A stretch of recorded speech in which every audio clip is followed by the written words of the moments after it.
Compostela Aberta daba a coñecer hoxe parte das súas principais liñas en materia de turismo, propostas todas elas incluídas no seu programa electoral.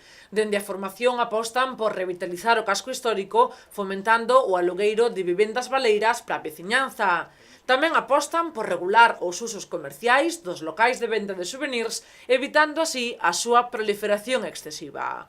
Din tamén que pretenden levar a cabo unha moratoria de alo menos 5 anos para que na zona vella non se dean licenzas de apertura de novos locais hoteleiros. Tamén din por exceso de oferta. Creemos que a oferta máis, sobre todo no centro histórico, na cidade histórica, está cuberta de sobras. Temos que apostar por mellorar a repercusión económica desa oferta, temos que traballar por desestacionalizar, buscando que ao longo de todo o ano haxa clientes para esas prazas, pero creemos que é o momento de decir xa non podemos permitir que se sigan construindo máis hotéis.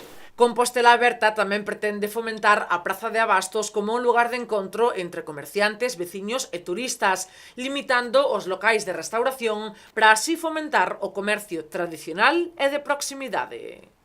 Estamos totalmente en contra de proxectos que permitan a apertura de 6, 7, 8 locais de ocio, bares, dentro dese espazo.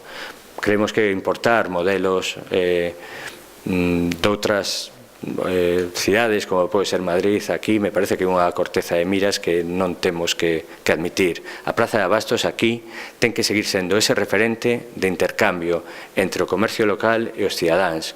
Compostela Aberta comprométese tamén a modificar durante os primeiros meses do seu goberno a actual ordenanza de terrazas. Pretenden así evitar a privatización, din, do espazo público en beneficio dos intereses privados.